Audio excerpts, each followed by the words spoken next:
you can't see off camera, but what was going on below here was not worth the amount of time it took, just so you know. Let's get it. 3, 2, 1, bro.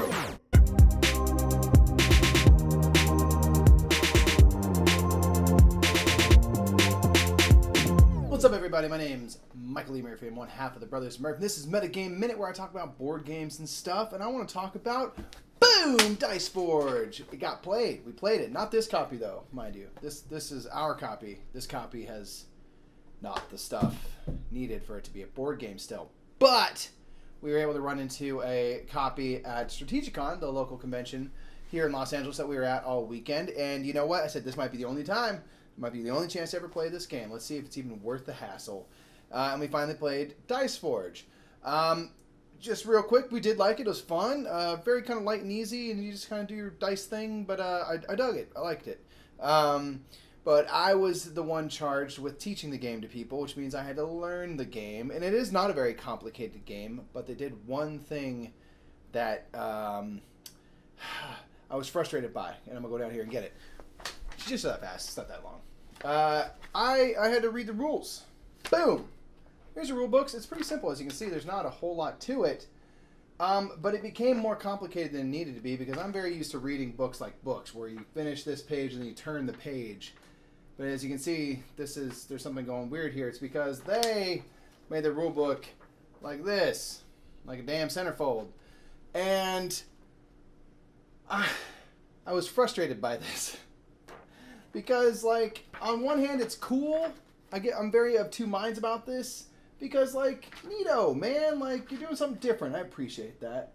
But also, it was just literally harder for me to read and learn the game because I am used to reading a book, column, column.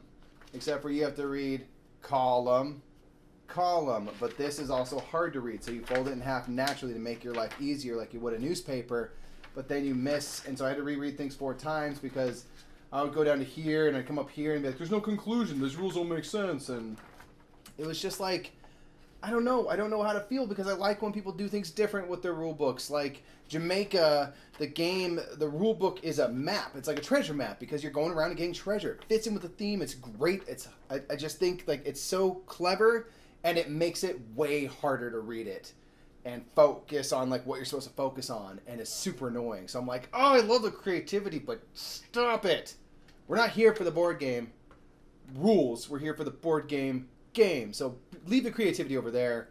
Make this like visually appealing, but like make it just, we're used to reading a certain way, people. So I don't know how I feel. Like I want to applaud them and punch them in the face. Maybe the punch in the face thing is just coming from the fact that Asmodee apparently cannot be bothered with the Brothers Murph, which is okay. We're not that big and bad after all. But anyway, I'm curious, do you like when rule books are physically laid out or done in a different way? We've talked about having rule books that are clever, rule books that have fun with it and keep you entertained. I'm all for that. But literally physically, like, oh, this one's in a scroll, which is like super cool, but maybe it's annoying to read or breaks or something. Have you had any cool rule books that are like physically laid out in a different way or something that you really enjoyed? Let me know in the comments below because I'm happy to have my mind changed because I again applaud the creativity. But in this instance, it made me confused. Maybe it's because I'm a dum-dum, but you know, we'll deal with that later. Anyway, that's all my thoughts on the rule books of things like Dice Forge in Jamaica. Let me know what you think in the comments below. If you like this video, don't forget to like it and thumb it up, and also subscribe to the Brothers Murph if you're digging what we're doing, and check us out on Twitch at twitch.tv/thebrothersmurph.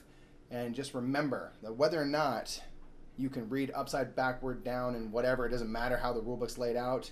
You can cut it up like ransom note style and you can still get the rules, or if you need it laid out in a book like me, the more meta, the more better.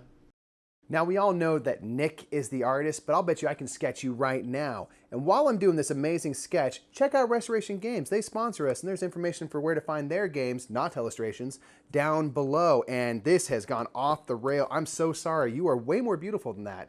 But go ahead and click over another video. I fail.